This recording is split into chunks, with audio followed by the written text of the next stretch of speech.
Alright, so today we're starting my series on my mission, which is a significant undertaking. And I'll give you some context for why that is. When you come back from a mission, you give a talk, as in, Latter-day Saint congregations. It's not just the leader of the congregation who speaks in church. Anyone can be asked to. So, but when a missionary returns,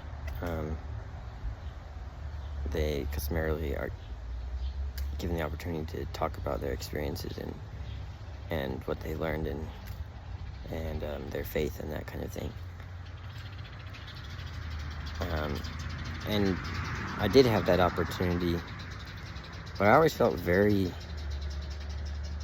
I don't know, kind of unenthusiastic about the talk that I gave when I came home. I feel like, I maybe had 10 minutes to speak, and that was not nearly enough time to share the nuances of the things that occurred on my mission and the things that I learned, and just it wasn't enough. And recently I listened to the talk of a sister missionary who came home, and she was very open and I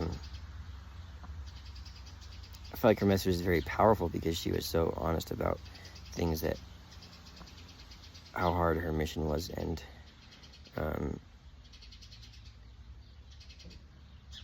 that she wasn't perfect. She shared lots of things that showed how going into it that she wasn't fully prepared and that kind of thing, and that inspired me. I was like, oh well, what if I gave a new version of my homecoming talk, which is what we call it sometimes. And I thought, 10 or 15 minutes, which is about how long you get normally, still is not enough. I need a lot of time to talk about this.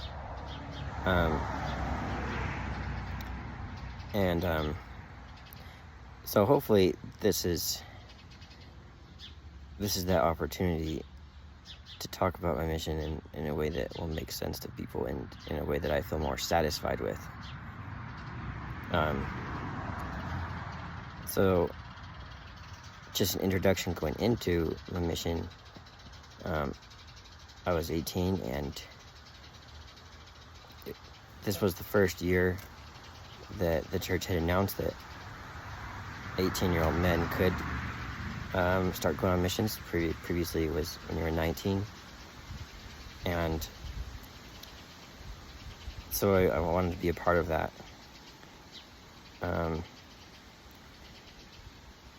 And I submitted my application. I actually don't even know. I guess your mission papers. There's not a specific name for it really, but way back in the spring, and I expected to be able to go soon after I graduated in maybe June or something. But there were a few complications, which is that, well, here's where here's the first example of something where it takes some explanation, especially for someone who isn't maybe entirely familiar with our church practices for the Church of Jesus Christ of Latter-day Saints or missionary practices. But my hair was a little bit too long. Now having curly hair, it can be unruly, so I can see kind of where they got that from. but they just want you to have a clean appearance as a missionary. And so I had to resubmit with a different picture. So that took some time. And then, of course, getting a haircut as well. And then,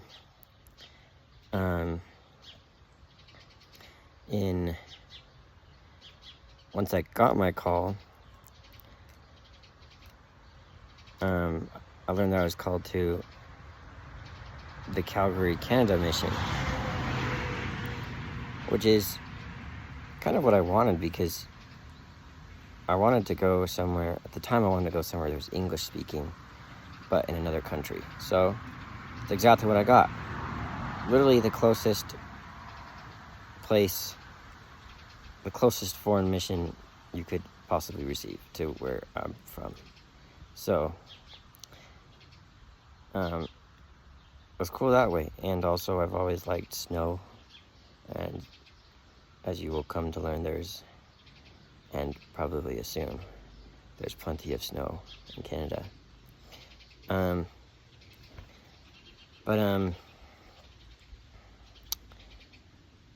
it wasn't until years later when I learned that the reason why none of my family, especially my parents, didn't look very surprised when I opened my call, because it could be to anywhere in the world. And turns out my parents had pulled the envelope out of the mail, carefully opened it, read it themselves, and then resealed it. So they already knew where I was going, which, as a parent, I would personally not do. Because you only do that once. You only get to open your mission call once.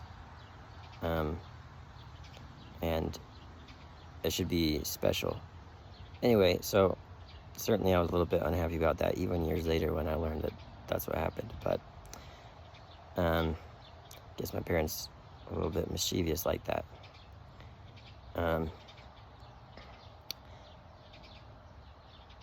And I was called to go in August, which is a little later than I wanted, considering most of my friends were older than me, and they'd mostly already left and graduated and weren't around anymore.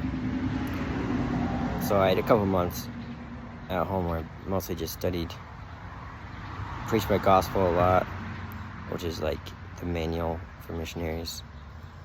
And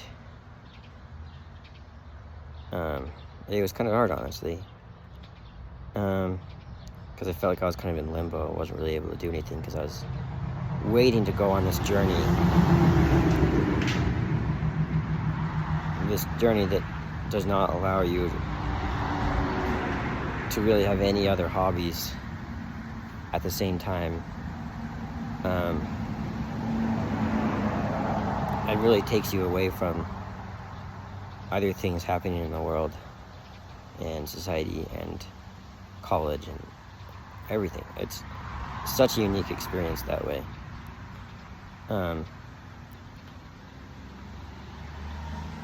So I think in the next video I'll talk about the MTC, which is the Missionary Training Center, which is where you first go, obviously, to learn about being a missionary, and to if you have to learn a language, then you start learning the language there. But I spoke English, so I wasn't in the MTC for very long. Hope you stick around for the journey. Thanks.